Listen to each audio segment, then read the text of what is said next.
Yo tout le monde, on se retrouve du coup aujourd'hui pour une nouvelle petite série de vidéos que je vais faire en partage avec François. On va évoquer le mercato des clubs de Ligue 1. Pour ma part, je vais commencer avec les 5 premières équipes du championnat 2022-2023. Et on va commencer tout de suite avec le Paris Saint-Germain, champion de France en titre. Le Paris Saint-Germain qui a réalisé 3 ventes. Actuellement, Icardi parti à Galatasaray, El Shaddai Bichabou parti à Leipzig et Junior Dina Ebimbe cédé définitivement à Francfort.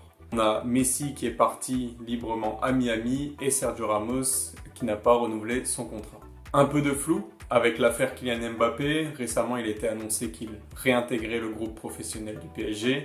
Et avec Verratti et Neymar qui sont deux gros cadres de l'effectif mais qui sont jugés indésirables. Le loft est toujours constitué de gros joueurs aussi, Diallo, Draxler, Paredes, Dagba par exemple, qui sont en instance de départ. Mais d'un autre côté, ce PSG il a besoin de dégraisser parce qu'il réalise un côté arrivé très intéressant. Manuel Ugarte, un sentinelle numéro 6, a été recruté au Sporting Portugal. On a eu le recrutement de quelques Français, Lucas Hernandez, Ousmane Dembélé en provenance du FC Barcelone. L'achat de la pépite coréenne Kang In Lee à Mallorca pour 22 millions. Le rachat de Xavi Simons au PSV qui a été prêté dans la foulée au Rasenballsport Leipzig. Quelques arrivées libres, notamment Skriniar, Asensio, Endur ou Arnau Tenias. Et évidemment, la dernière recrue, c'est l'attaquant de pointe Gonzalo Ramos qui est prêté avec option d'achat par le Benfica. Option d'achat à 80 millions d'euros pour l'année prochaine. Ce recrutement, il a un accent très ibérique, c'est notamment dû aussi au changement d'entraîneur qui a eu lieu en début de saison. Luis Enrique a pris la tête du club de la capitale. Mon avis sur ce mercato, c'est un mercato qui fait plaisir et qui est très intéressant pour le Paris Saint-Germain. D'une part, ils vont sûrement dégraisser beaucoup de joueurs qui n'avaient plus trop leur place dans l'effectif ces derniers temps. Ils ont réussi à économiser le salaire de Messi, sûrement économiser le salaire de Neymar, de Verratti. Et ils ont cherché des joueurs qui vont être très intéressants dans le système de jeu de Luis Enrique. Un jeu de passe, un jeu de possession, et avec Dembélé et Mbappé sur les ailes, ça peut aller très vite. Ils ont réussi à recruter Ugarte, qui est enfin ce numéro 6 qu'on attend depuis si longtemps, à voir s'il arrive à prendre la place entre guillemets de Thiago Motta. Pour moi, c'est très intéressant. Ils ont réussi à renouveler leur 11, évidemment, mais aussi à ajouter cette profondeur de banc qui était demandé depuis l'année dernière. On part du coup sur le deuxième, le dauphin du Paris Saint-Germain l'année précédente, c'est le Racing Club de Lens. Alors après leur saison héroïque l'année dernière, on s'attendait fortement à ce que Lens soit dépouillé par les grands clubs européens. Et finalement, au niveau des départs, on a seulement 2 départs très importants. Celui du capitaine, Seko Fofana, parti pour 25 millions à Al Nasser en Arabie Saoudite. Et d'autre part, celui de l'attaquant de pointe Loïs Openda qui a été acheté 43 millions par Leipzig. Du côté des arrivées, Lens a misé sur la jeunesse avec Andy Diouf acheté 14 millions à Bâle pour remplacer Fofana. Angelo Fulgini a été définitivement acquis et ils ont aussi misé sur la jeunesse en attaque en recrutant d'une part Cortés au Millonarios et Morgan Guilavogui au Paris FC. Dernière arrivée notable pour le Racing Club de Lens, c'est l'arrivée libre de l'ancien capitaine du TFC, Stijn Spierings, qui est quand même un gros coup dans cette Ligue 1. Mon avis sur ce mercato, techniquement, avec seulement ces 2 départs importants qui sont Openda et Fofana, je trouve que Lens fait un bon recrutement de remplacement. En misant sur Diouf et sur Spierings, c'est-à-dire la jeunesse et l'expérience au milieu de terrain pour se partager cette position. Et en attendant encore, évidemment, l'arrivée d'un numéro 9, on parlait ces derniers temps de Chouba Akpom, l'attaquant anglais. Malheureusement, cette piste apparemment a été définitivement écartée. On attend encore l'arrivée d'un 9 du côté lensois. On verra ce que ça peut donner. Je pense qu'avec le faible nombre de changements dans leur effectif, ils vont pouvoir jouer la Ligue 1 à fond. En revanche, je pense que l'effectif sera un tout petit peu trop juste pour la Ligue des Champions. Troisième de cette Ligue 1 2022-2023, l'Olympique de Marseille. Alors l'Olympique de Marseille, c'est totalement différent du RC Lens. Eux, ils ont fait une refonte quasiment totale de l'effectif. Beaucoup de départs, Luis Suarez est parti à Almeria pour 8 millions. Radonjic est cédé définitivement au Torino. Milik est vendu 6 millions à la Juve. Malinowski va sûrement aussi rejoindre Radonjic d'ailleurs, désirable du côté de Marseille. Kolasinac part libre à Bergame. Under part au Fenerbahçe. De La Fuente est parti à Eibar et on a surtout deux grosses fins de contrat. D'une part, Alexis Sanchez, qui était un des éléments moteurs de l'Olympique de Marseille la saison dernière, qui n'a pas prolongé. Il reste toujours un flou autour de sa situation. On ne sait pas ce qu'il va advenir d'Alexis Sanchez lors des prochaines semaines. Et surtout, la fin de contrat du capitaine emblématique Dimitri Payet, qui est parti jouer une dernière pige au Brésil. Niveau des arrivées, c'est aussi très important. Déjà, on a eu un changement de coach. Tudor out, Marcelino in. Il fallait donc des joueurs qui étaient capables de jouer dans le système de Marcelino.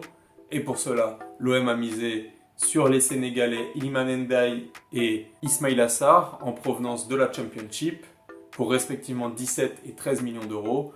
Renan Lodi de l'Atlético Madrid, accompagné de son ex-coéquipier Geoffrey Kondogbia. Amin Harit reste définitivement à Marseille, tout comme Ruben Blanco qui revient. Et enfin, on a une arrivée libre, c'est celle de l'attaquant gabonais Pierre-Emerick Aubameyang. Mon avis, déjà, Marseille, ils doivent jouer pour sûr la Ligue 1 cette saison. Ils doivent jouer le podium, voire la première place. Il faudrait aussi qu'ils arrivent à pouvoir jouer la Ligue des Champions. Pour cela, ils doivent se qualifier déjà face au Panathinaikos et ensuite lors des barrages de cette fameuse Ligue des Champions. Pour moi, c'est dans le top 3 des meilleurs mercato pour l'instant de cette Ligue 1. Des bonnes arrivées, un très bon dégraissage. Pour son budget, l'OM réalise de très bons achats en la présence de Dendai, de Sarr, de Lodi, qui sont de Kondogbia ou d'Aubameyang, qui sont quand même des internationaux. Maintenant, le point négatif, comme dit, c'est qu'ils doivent se qualifier pour la Ligue des Champions. Pour cela, Marseille n'a pas de temps et ce qu'il faudra avec un changement d'effectif de ce niveau-là et un changement d'entraîneur, c'est du temps. À voir ce que ça donne du coup. Marseille a gagné son premier match de championnat face à Reims, une belle prestation. Il faut voir ce que ça peut donner dans les prochains temps, mais pour moi c'est un très bon mercato, de très bonnes arrivées pour la Ligue 1, pour Marseille. J'attends de voir ce que ça peut donner, mais ça peut faire très mal. Quatrième du précédent championnat, on connaît la qualité du groupe rennais. Ils avaient une défense très solide l'année dernière, un groupe en attaque qui était plus que ce qu'il fallait pour la Ligue 1, je pense. Et du coup, Rennes, ils ont fait un mercato très intelligent. Niveau arrivée, on va débuter avec les arrivées. Ils ont recruté au milieu de terrain Enzo Lefebvre, 20 millions en provenance de Lorient, et Ludovic Blas pour 15 millions en provenance de Nantes. On parle aussi de Nemanja Matic qui est arrivé à Rennes ce week-end, qui va signer, qui a été acheté 2,5 millions d'euros, il me semble. Trois bonnes recrues pour leur milieu de terrain. On peut aussi noter l'arrivée de Gallon en provenance de Troyes dans un chassé-croisé avec Dogan Alendar qui est prêté aux Troyens pour la saison. Côté départ, on a évidemment le capitaine Amari Traoré qui s'est envolé du côté de la Real Sociedad librement. Leslie Ugochukwu qui a été acheté par Chelsea pour 27 millions d'euros. Guirassy, Badé qui ont été vendus. Et Xheka qui est parti librement. Pour moi, c'est un mercato qui est certes très calme pour l'instant, mais très intelligent. En attaque, ils sont fournis, ils n'avaient pas besoin forcément de recruter. En défense, ils vont faire avec leurs jeunes qui ont de très bons niveaux pour la Ligue 1 et de très bons potentiels. Au niveau du gardien, ils vont faire confiance à Mandanda encore une saison. Et c'était le milieu de terrain qui était un petit peu moyen, il arrive à se renforcer. Alors certes, Ludovic Blas peut aussi jouer en attaque, mais ils vont réussir à se renforcer avec Matic, avec Lefebvre et avec Blas au niveau du milieu de terrain, ce qui est très intéressant. Ils vont aussi avoir le retour de Martin Terrier de blessure, qui est un renfort plus que séduisant pour leur attaque. Maintenant, à voir ce que ça va donner avec les départs en fin de mercato. On sait que Birger Meling part du côté de Copenhague. On sait que Doku est supervisé par Manchester City et c'est très très proche d'aboutir. Et surtout, quid de la situation d'Olo Mayer, qui apparemment a des offres, ne devrait pas trop s'éterniser du côté du Roazhon Park. Au final, pour moi, mercato très intelligent. Rennes, c'est une des équipes qui a le plus de profondeur de banc entre ces jeunes, ces joueurs expérimentés, au niveau de l'attaque, du milieu de terrain maintenant. À voir ce que ça va donner, mais une équipe très séduisante au jeu, qui a marqué 5 buts lors de son premier match, certes face au promu Messin. Je pense que le mercato est très bon, très intelligent, sans trop dépenser, et c'est un oui, sans problème. Et enfin, je vais finir du coup avec ma dernière équipe avant de laisser la parole à François. C'est le 5e du championnat l'année précédente, c'est le LOSC.